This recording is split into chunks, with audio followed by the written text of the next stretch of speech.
목사님, 기적이 너무도 필요합니다.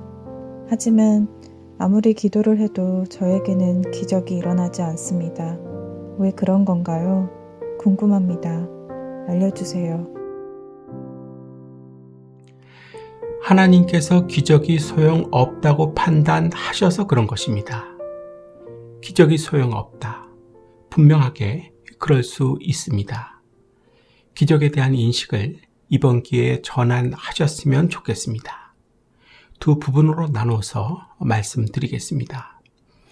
첫 번째 부분은 기적이 소용없는 경우입니다. 세 가지 경우만 찾아보겠습니다. 그리고 두 번째 부분은 하나님의 공식 입장입니다. 먼저 기적이 소용없는 경우입니다. 누가복음 16장입니다.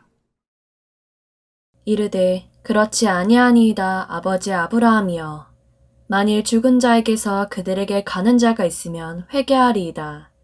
이르되 모세와 선지자들에게 듣지 아니하면 비록 죽은 자 가운데서 살아나는 자가 있을지라도 권함을 받지 아니하리라 하였다 하시니라. 다 잘 아시는 말씀이지요. 지옥에 있는 부자는 죽은 나사로가 다시 살아나서 내세의 일을 모르고 있는 자신의 형제들에게 전하면 그 형제들이 회개하고 믿을 줄로 알았습니다. 기적이 일어나면 될 거라고 생각을 한 것입니다. 하지만 성경은 뭐라고 가르쳐주고 있습니까?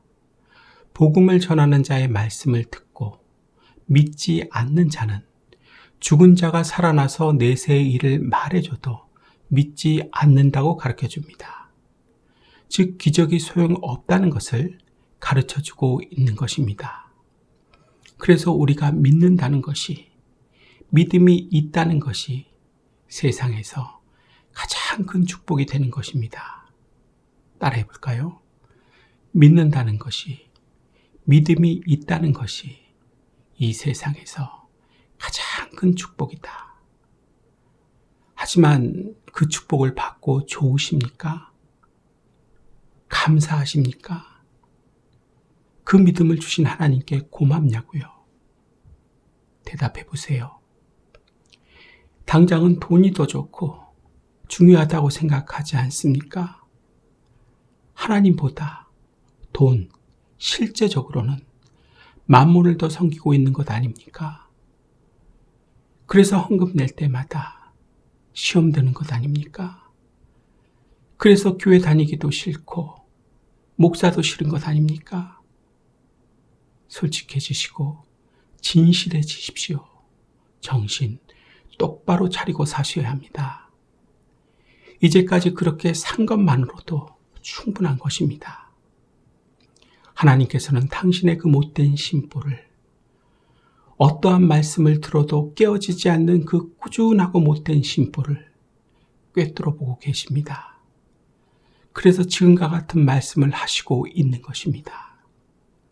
회개하십시오. 그리고 기억하십시오. 만몬은 돈 절대로 못 줍니다. 돈은 하나님께서 주시는 것입니다. 신명기 8장입니다. 내 하나님 여호와를 기억하라. 그가 내게 재물 얻을 능력을 주셨음이라. 이같이 하심은 내 조상들에게 맹세하신 언약을 오늘과 같이 이루려 하심이니라. 평생을 돈 때문에 시험 들어 사시는 분 있으십니까? 헌금 낼 때마다 교회 다니기 싫어하시는 분 있으십니까? 속지 말고, 착각하지 말고 사시길 바랍니다. 이제는 그만 헤어나오십시오. 돈과 하나님 결정하셔야 살 수 있습니다. 지겹지도 않으십니까? 이제는 정말 그만하십시오. 완전히 병들어서 누렇게 골마가고 있는 내 모습이 보이지도 않으십니까? 사람이 두 주인을 섬길 수 없나니 혹 이를 미워하고 저를 사랑하거나 혹 이를 중히 여기고 저를 경히 여길 것임이니라. 너희는 하나님과 재물, 돈을 겸하여 섬길 수 없느니라. 하나님과 만몬을 겸하여 섬길 수 없느니라. 누가복음 16장의 말씀이죠. 이제는 옳은 결정, 판단, 결단을 하고 사실 수 있기를 축복합니다. 다음으로는 요나서 4장입니다. 이런 경우에도 기적이 소용없다는 것을 확인하게 됩니다. 말씀 보겠습니다. 요나가 매우 싫어하고 성내며 여호와께 기도하여 이르되 여호와여 내가 고국에 있을 때 이러하겠다고 말씀하지 아니하였나이까.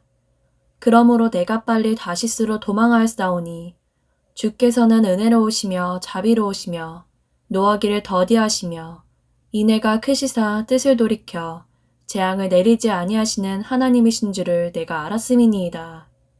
여호와여 원하건대 이제 내 생명을 거두어 가소서. 사는 것보다 죽는 것이 내게 나음이니이다 하니 여호와께서 이르시되 내가 성내는 것이 옳으냐 하시니라. 요나가 이렇게 성을 내며 분해하는 이유는 무엇입니까? 자기 뜻대로 안 됐기 때문입니다. 즉 하나님께서 니느웨를 멸망시키지 않으셨기 때문입니다.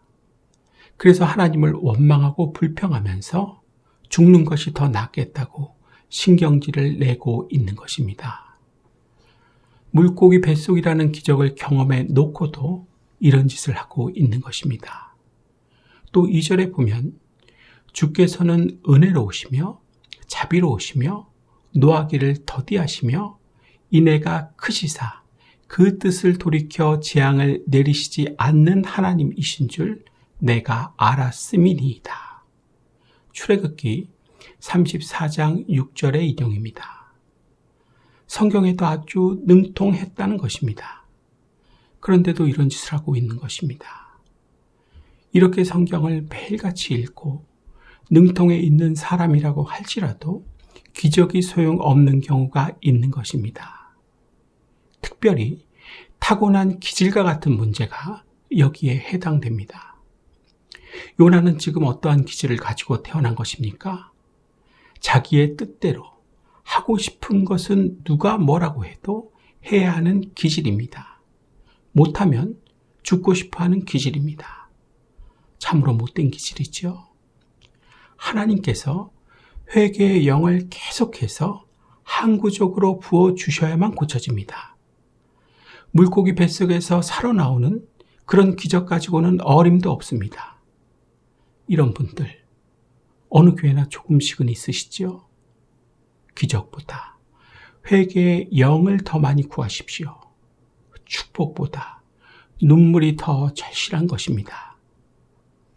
어떻게 하다가 이런 사람이 되었는지, 지금도 속으로는 내가 뭐를 그렇게 잘못했냐고 하며 요나와 같이 성을 내고 분해하는 나를 하나님께서는 어떻게 바라보실까요? 앞으로는 깊은 생각을 하셔야 될 것입니다. 이번에는 출애굽기 14장으로 가 봅니다.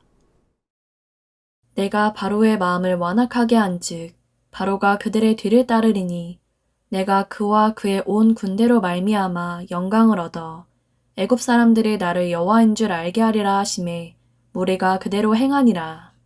그 백성이 도망한 사실이 애굽 왕에게 알려지매 바로와 그의 신하들이 그 백성에 대하여 마음이 변하여 이르되 우리가 어찌 이같이 하여 이스라엘을 우리를 섬김에서 놓아보내었는가 하고 바로가 곧 그의 병거를 갖추고 그의 백성을 데리고 갈새 선발된 병거 600대와 애굽의 모든 병거를 동원하니 지휘관들이 다 거느렸더라. 듣지도 보지도 못한 10가지 재앙, 바꿔서 말하면 기적이지요. 그런 기적을 경험해 놓고도 바로 왕은 이같이 마음이 변한 것입니다. 물론 하나님께서 바로의 마음을 변하게 한 것은 맞지만 바로의 개인적인 심리 측면에서 보면 변덕을 부린 것입니다. 바로가 경험한 기적, 마지막 기적만 보고 와서 좀 더 말씀을 드리겠습니다. 출애굽기 12장입니다.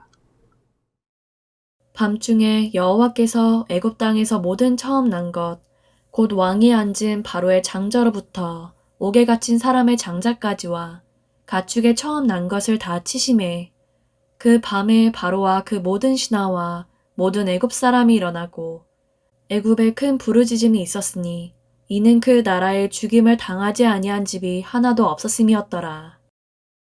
어떠한 기적입니까? 한 나라 전체가 처음 난 것, 즉 바로의 장자로부터 가축에 처음 난 새끼들까지 전부 다 죽는 기적입니다. 이런 기적 본 적 있으십니까? 하지만 이 무시무시한 기적이 아무런 소용이 없었던 것입니다. 바로는 자기가 하고 싶은 대로 한 것입니다. 따라해 볼까요? 이처럼 무시무시한 기적도 바로에게는 소용이 없었다. 이제는 기적이 소용이 없을 수도 있다는 것을 확실하게 이해하셨을 것입니다.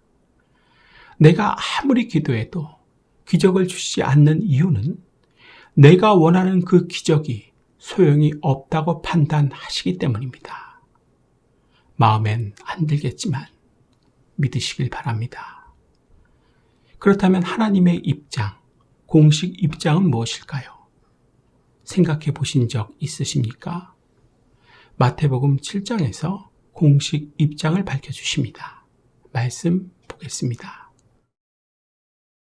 너희가 악한 자라도 좋은 것으로 자식에게 줄 줄 알거든.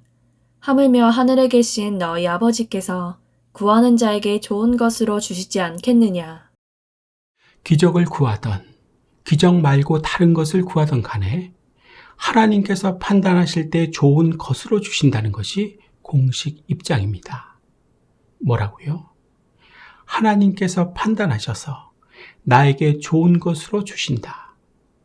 내 생각에 좋은 것이 아니라 하나님 생각에 좋은 것으로 나에게 주신다는 것입니다. 예를 한번 들어보겠습니다. 내 생각에는 자동차가 꼭 필요하다고 생각해서 자동차를 구하는 사람이 있을 수 있겠지요. 하지만 하나님께서는 자동차를 안 주실 수 있다는 것입니다. 왜요? 하나님께서는 그렇게 생각하지 않으시기 때문입니다. 자동차가 아니라 자전거가 필요하다고 생각하시면, 자전거가 나에게 더 좋은 것이라고 생각하시면 아무리 자동차를 구해도 너는 자전거 계속해서 타라고 하신다는 것입니다. 왜 나에게는 원하는 기적이 안 일어나는지 이해가 되셨으면 좋겠습니다. 하나님께서는 언제나 나에게 좋은 것으로만 주십니다. 그 자전거를 타실 때 감사함으로 타실 수 있기를 바랍니다. 나에게 좋은 것이라서 주신 것입니다. 마태복음 7장 말씀이지요. 너희 중에 누가 아들이 떡을 달라고 하는데 돌을 주며 생선을 달라 하는데 뱀을 줄 사람이 있겠느냐? 너희가 악한 자라도 좋은 것으로 자식에게 줄 줄 알거든. 하물며 하늘에 계신 너희 아버지께서 구하는 자에게 좋은 것으로 주시지 않겠느냐? 이 말씀 항상 기억하시고 사실 수 있기를 축복합니다. 이제 말씀을 마치려고 합니다.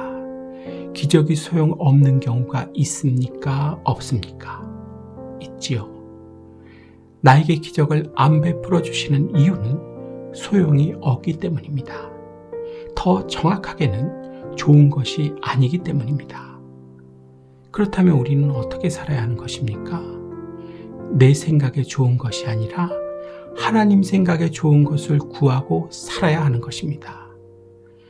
내 마음에 안 드는 것을 나에게 좋은 것이기 때문에 주신 것이라고 굳게 믿고 살아야 하는 것입니다. 힘들 것입니다. 참으로 힘들 것입니다. 너무도 마음에 안 들어서 소리라도 지르고 싶을 것입니다. 이 힘듦이 감사로, 평안으로, 행복으로 바뀔 수 있는 유일한 방법은 기적을 기대하지 않고 하나님을 믿어 드리는 것입니다. 어떠한 하나님이십니까? 나에게 좋은 것으로만 주시고 싶으셔서 지금도 좋은 것으로만 주시고 있는 하나님입니다. 진심으로 믿으시며 사실 수 있기를 축복합니다. 전심을 다해 믿으시며 사실 수 있기를 축복합니다. 오늘은 여기까지 하겠습니다. 잘 들어주셔서 고맙습니다.